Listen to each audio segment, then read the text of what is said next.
And I'm going to be looking at the life of one woman this evening. But just before I look into that, let me mention a few characteristics of the pillar, the making of the pillar.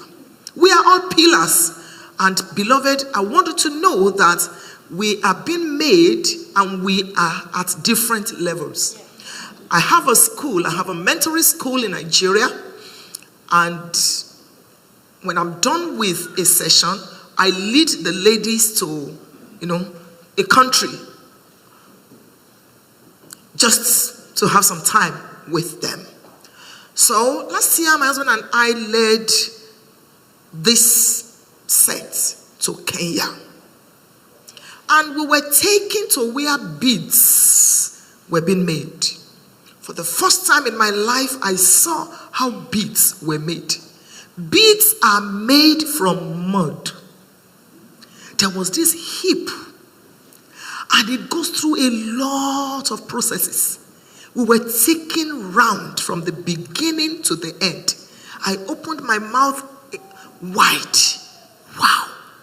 Until we got to the final state. We got to a particular section of that factory where, after it has been processed, and beloved, it takes a lot. After it has been processed, it is put in the oven. Sometimes for 1 week, it depends. They also make mugs, they make trays, they make all sorts of things. It depends on what is being made. So they put it in the oven, sometimes for 1 week. And after 1 week, when the oven will be opened, it must not be opened suddenly. They open it little by little, little by little, little by little. Sometimes they just turn off the heat and leave it in the oven for 3 more days to cool down. And after that, they bring it out and put it on the shelf.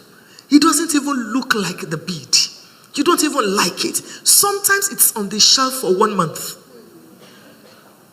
Before it passes, if it doesn't pass some whatever, it is broken down, mashed again, and returned to the oven. And then it is brought to where to be polished.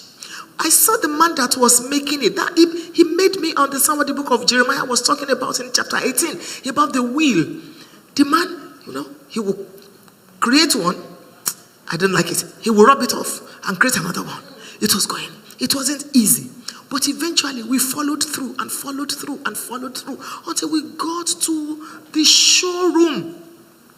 And we had to pay dollars to buy different colors, beautiful, different shapes. If the beads were to open their mouths to tell you what they've been through, you won't envy them.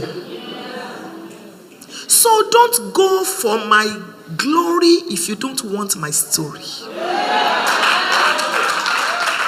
don't want my story. Stop envying people because you have no idea what they've been through. I told some ladies, if you envy me, you are a witch. Where were you when I was wearing second-class clothing? Where were you when I was pushing the car? In Jesus' name, it must work. In Jesus' name. Where were you? So why do you envy me because I drive a Range Rover now?